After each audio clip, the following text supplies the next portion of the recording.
આપણી સાથે અત્યારે ચર્ચામાં આરતી મહેતા અને તૃપ્તિ જોડાઈ ગયા છે. બંનેને વેરી ગુડ મોર્નિંગ. આરતી, ખાસ કરીને ક્યાંથી શરૂઆત આજે ટોપ સ્ટોક્સમાં?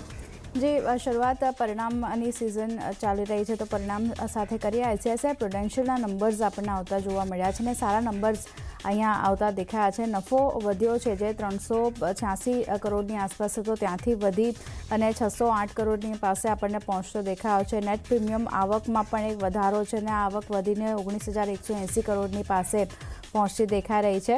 હવે Q4માં વીએનબીની જો આપણે વાત કરી લઈએ તો તે પણ વધ્યા છે. 795 કરોડની સામે 965 કરોડની પાસે પહોંચતા દેખાયા છે. યર ઓન યર બેઝિસ પર કંપનીએ ₹1.65 પ્રતિ શેર ડિવિડન્ડની જાહેરાત પણ અહીંયાથી કરી છે.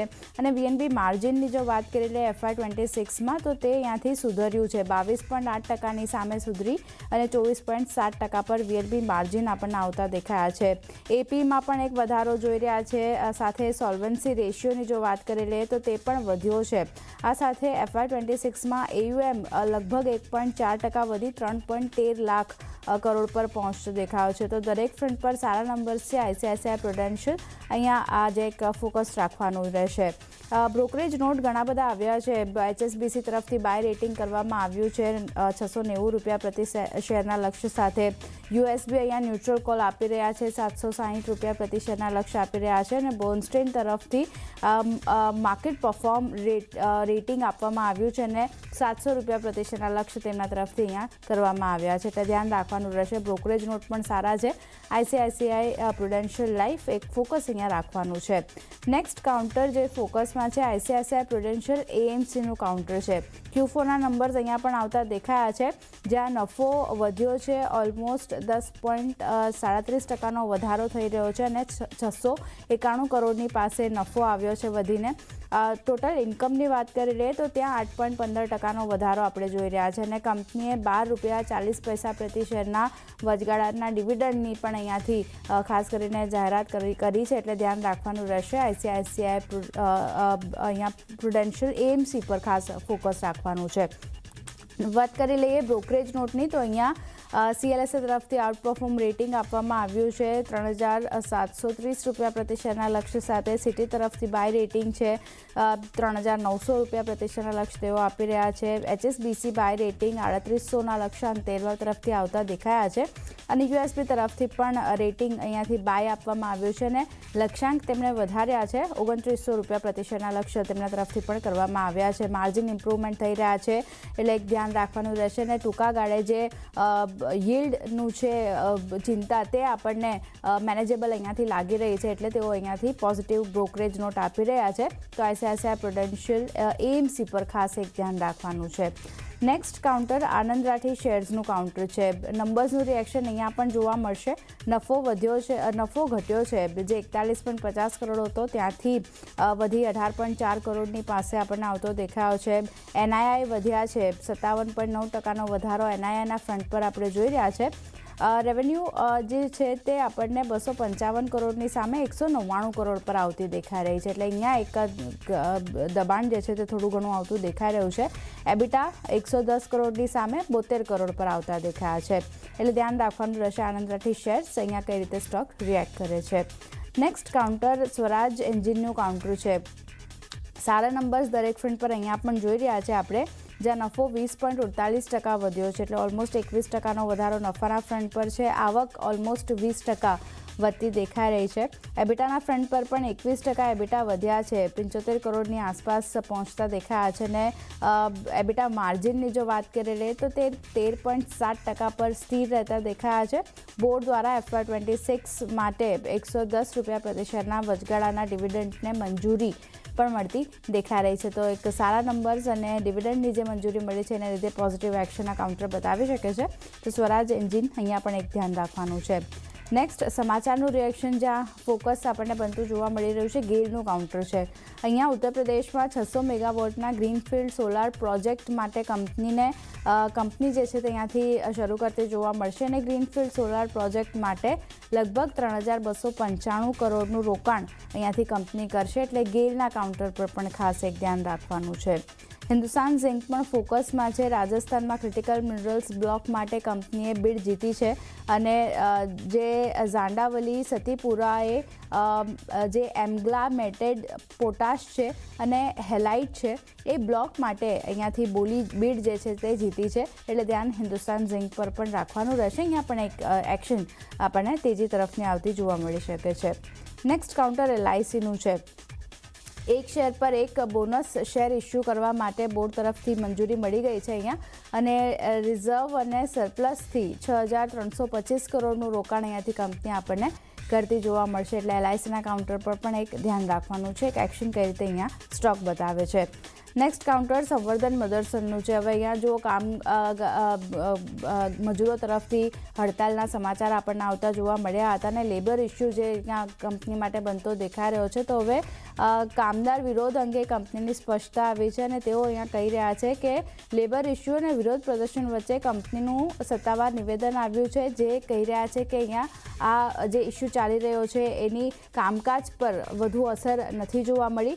કર્મચારીઓની સુરક્ષા અને નિયમોનું પાલન જે છે તે તેમની પ્રાથમિકતા બનતી દેખાઈ રહી છે અને પરિસ્થિતિને સામાન્ય બનાવવા માટે પ્રશાસન અને ઇન્ડસ્ટ્રી સાથે મળીને અહીંયાથી કામ કરી રહી છે. તો આ કંપની તરફથી જે સ્પષ્ટતા આવી છે ને લીધે સંવર્ધન મધરસન આજે એક ફોકસમાં રાખવાનું છે. સોમવારે આપણે જોયું હતું ખાસો સ્ટોક ઘટ્યો હતો અને આજે કઈ રીતે અહીંયા સ્ટોક રિએક્શન આપે છે એના પર એક ફોકસ રાખવાનું છે. અને છેલ્લે મારા તરફથી ડિક્સન ટેકનોલોજી પર નજર કરી લઈએ તો અહીંયા પણ કામદાર વિરોધ તરફથી માટેની કંપની તરફથી સ્પષ્ટતા આપણને આવતી દેખાઈ રહી છે. જ્યાં નોઈડામાં ચાલી રહેલા મજૂર વિરોધ વચ્ચે કંપનીએ નિવેદન આપ્યું છે કે મજૂર વિરોધ પ્રદર્શનની કામગીરી પર વધુ અસર નહીં જોવા મળે. તમામ ઓપરેશન્સ ચાલુ છે. પ્રોડક્શન પર કોઈ મોટી અસર નથી આવતી દેખાય. કર્મચારીઓની સુરક્ષા અને નિયમોનું પાલન તેમની પ્રાથમિકતા બનતી દેખાઈ રહી છે અને અહીંયા પણ તેઓ પ્રશાસન અને ઇન્ડસ્ટ્રી સાથે મળીને પરિસ્થિતિ સામાન્ય બનાવવા માટે કામ કરી રહ્યા છે. તો ધ્યાન રાખવાનું રહેશે. ડિક્સન ટેકનોલોજી અને સંવર્ધન મધરસન આ બંને તરફથી સ્પષ્ટતા આવી છે. આ બંને માટે કઈ રીતે સ્ટોક રિએક્ટ કરે છે એના પર ખાસ એક ધ્યાન રાખવાનું રહેશે. તો ઘણા બધા કાઉન્ટર છે. ખાસ કરીને ICICI પ્રુડેન્શિયલ AMC નંબર્સનું રિએક્શન બતાવશે અને બાકીના અન્ય કાઉન્ટર પર સમાચારનું રિએક્શન આપણને જોવા મળશે. પણ એ સિવાય પણ તૃપ્તિ ઘણા બધા કાઉન્ટર છે જ્યાં સમાચાર આવી રહ્યા છે. ક્યાં ફોકસ? આરતી, મારા તરફથી પણ નેગેટિવ સમાચારથી જ અહીંયા શરૂઆત થશે. ખાસ કરીને વેદાંતામાં આપણે જોયું છે કે ઉત્તર પ્રદેશમાં એક દુર્ઘટના અહીંયા ઘટે છે જેમાં ખાસ કરીને તેમના છત્તીસગઢ સ્થિત જે પાવર પ્લાન્ટ છે તેમાં બોઇલર જે છે તેનો બ્લાસ્ટ થયો છે જેને કારણે કરીને લગભગ આ દુર્ઘટનામાં 13 લોકોની મૃત્યુ થઈ છે અને 21 લોકો અહીંયા ઇજાગ્રસ્ત થતા આપણને જોવા મળી રહ્યા છે. ખાસ કરીને નો ડાઉટ રાહત અને બચાવ કામગીરી ચાલી રહી છે પરંતુ હવે રાજ્ય સરકારે આના પર એક તપાસના તેમને આદેશ પણ તેમને ડિક્લેર કર્યા છે. પરંતુ હાલમાં આ પ્લાન્ટ જે છે તેને બંધ કરી દેવામાં આવ્યો છે. પરંતુ એની સૌથી એક નેગેટિવ ઇમ્પેક્ટ જે છે તે એલ્યુમિનિયમ સ્મેટરને મળતા પાવર સપ્લાયનો એક વિક્ષેપ જે છે અહીંયા પડી શકે છે. એટલે ખાસ કરીને વેદાંતા માટે ખૂબ જ એક કહી શકાય કે નેગેટિવ સમાચાર આપણે સમક્ષ અહીંયા જોવા મળી રહ્યા છે. ત્યારબાદ નજર કરશું એરેસ ઇન્ફ્રા સોલ્યુશન પર. અહીંયા કેપેક્સ ઇન્ફ્રા પ્રોજેક્ટ પાસેથી કંપનીને 800 કરોડનો એક ઓર્ડર મળતો જોવા મળી રહ્યો છે. કાઉન્ટર માટે ખૂબ જ એક પોઝિટિવ સમાચાર આપણને હાલમાં જોવા મળી રહ્યા છે. ત્યારબાદ નજર કરશું મિન્ડા કોર્પ પર. અહીંયા ખૂબ જ એક પોઝિટિવ સમાચાર ગણી શકાય કારણ કે મિન્ડા કોર્પની સબસિડરી કંપની સ્પાર્ક મિન્ડા છે તેમને યુએસની કંપની ટર્ન ટાઇડ સાથે અહીંયા તેમને જેવી કર્યા છે. ભારતમાં ઇલેક્ટ્રિક વ્હીકલ્સ માટે મોટર અને મોટર કંટ્રોલ ડેવલપમેન્ટ કરવાનું કામ જે છે તે આ જેવી કંપની કરશે. અગર હું હિસ્સાની વાત કરશું તો જેવીમાં ખાસ કરીને યુએસની કંપની ટર્ન ટાઇડ પાસે 51% હિસ્સો રહેશે અને સ્પાર્ક મિન્ડા પાસે 49% હિસ્સો તેઓ ધરાવશે. એટલે ડેફિનેટલી એક પોઝિટિવ સમાચાર આપણે આને કાઉન્ટ કરી શકાય છે. ત્યારબાદ નજર કરશું પ્રેસિડેન્ટ ગ્રુપની. અહીંયા ખાસ કરીને પ્રેસિડેન્ટ સ્ટેટે અહીંયા ઓટોડેસ્ક સાથે 3 વર્ષ માટે અહીંયા તેમને કરાર કર્યા છે. આ એકચ્યુઅલીમાં ખાસ કરીને મલ્ટિપલ સેગમેન્ટ છે જેમ કે રેસિડેન્શિયલ છે, કમર્શિયલ, રિટેલ, હોસ્પિટાલિટી છે તેનામાં એક ડિજિટલ ટ્રાન્સફોર્મેશનને લાવવા માટે અહીંયા કરાર કરવામાં આવતા જોવા મળી રહ્યા છે. એટલે આ કાઉન્ટર ખાસ ફોકસમાં રહી શકે છે. ત્યારબાદ નજર કરશું ઇન્ડોકો રેમેડાઇઝ પર. અહીંયા કંપની માટે ખૂબ જ પોઝિટિવ સમાચાર ગણી શકાય છે કારણ કે US FDA પાસેથી મહારાષ્ટ્રના છત્રપતિ સંભાજીનગરમાં તેમનું કંપનીનું જે યુનિટ છે અહીંયા તેમને ક્લીન ચીટ મળી છે. સાથે ફોર્મ 483 પણ ઇસ્યુ કરવામાં આવ્યું છે અને 8 એપ્રિલથી લઈને 10 એપ્રિલ વચ્ચે તપાસ હાથ ધરવામાં આવી હતી. એટલે ખાસ કરીને એક પોઝિટિવ આપણે અહીંયા કાઉન્ટર પર એક ઇમ્પેક્ટ આજના દિવસમાં જોવા મળી શકે છે. ત્યારબાદ નજર કરશું ઉજ્જીવન સ્મોલ ફાઇનાન્સ બેંક માટે. અહીંયા આરબીઆઈ પાસેથી કહી શકાય કંપનીને એક મોટો ઝટકો અહીંયા આપણને લાગતો જોવા મળી રહ્યો છે. કંપનીએ એકચ્યુઅલી તેમને યુનિવર્સલ બેન્કિંગ લાયસન્સ માટે અરજી કરી હતી, પરંતુ આરબીઆઈએ અરજી તેમને પરત મોકલાવી દીધી છે. તેમણે કહ્યું છે, તેમની એક શરત છે કે બેન્કે લોન જે તેમનો પોર્ટફોલિયો છે તેને વધુ વૈવિધ્યસભર બનાવવા માટે તેમને એક ભલામણ કરી છે આરબીઆઈ પાસેથી. સાથે તેમનું એ પણ કહેવું છે કે બેંક હજુ પણ માઇક્રો ફાઇનાન્સ પર વધુ નિર્ભર છે. એટલે ડેફિનેટલી આરબીઆઈની જે શરતો જે છે જ્યારે તેઓ પૂર્ણ કરશે ત્યારબાદ તેઓ અહીંયા ફરી તેઓ અરજી કરી શકે છે. પણ આજના દિવસમાં થોડેક એક નેગેટિવ કદાચ ઇમ્પેક્ટ જોવા મળી શકે.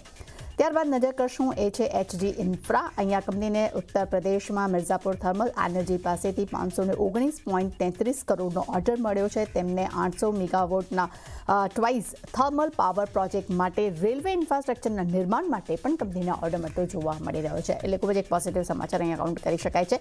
ત્યારબાદ નજર કરશું રેલટેલ પર. આરવીએનએલ પાસેથી 564.6 કરોડનો ઓર્ડર કંપનીને મળ્યો છે. ડેટા સેન્ટર અને ટેલિકોમ ઇન્ફ્રાસ્ટ્રક્ચર સોલ્યુશન માટે ઓર્ડર મળતો જોવા મળી રહ્યો છે. ત્યારબાદ નજર કરશો એ છે એસ્ટેક લાઈફ સાયન્સ. અહીંયા મેનેજમેન્ટમાં મોટા ફેરફાર છે. થોડાક નેગેટિવ હું આને કાઉન્ટ કરીશ, બિકોઝ એનું કારણ એ છે કે ગોદરેજ છે તેમને અહીંયા એમડી પદેથી રાજીનામું આપી દીધું છે અને તાત્કાલિક ફ્રન્ટ પર અહીંયા તેમનું રાજીનામું જે છે તેમને લીધું છે, એટલે સ્વીકારવામાં આવ્યું છે. સામે બીજી તરફ નાદિર ગોદરેજ છે તેઓ ચેરમેન પદેથી હવે 13 એપ્રિલ 2024 તેઓ નિવૃત્ત થઈ ગયા છે. એટલે ખાસ કરીને બે મોટા લેવલ્સના પદ પર અહીંયા આપણને એક કહી શકાય એક તરફ નિવૃત્તિ છે અને બીજી તરફ રાજીનામું અપાયું છે. એટલે થોડાક એક નેગેટિવ ઇમ્પેક્ટ આપણને જોવા મળી શકે છે. અને છેલ્લે નજર કરશો ટાટા કોમ્યુનિકેશન પર. અહીંયા એસ લક્ષ્મી નારાયણ એમડી અને સીઓ પદેથી તેઓ નિવૃત્ત થયા છે અને 13 એપ્રિલથી તેઓ નિવૃત્તિ તેમને લઈ ચૂક્યા છે. એટલે ડેફિનેટલી આ પણ કહી શકાય કે આના પર એક થોડું ઘણું રિએક્શન આવી શકે છે. એટલે ખાસ કરીને નીરજ, મારા તરફથી અને આરતી તરફથી ઘણા બધા સ્ટોક્સ ન્યૂઝ અમે પ્રેઝન્ટ કર્યા છે. દરેક પર એક સર્વે રિએક્શન આજના દિવસમાં જોવા મળી શકે છે. એટલે જો આ બધા સ્ટોક પર ખાસ કરીને આજના દિવસે નજર રાખીશું. આભાર આરતી. અને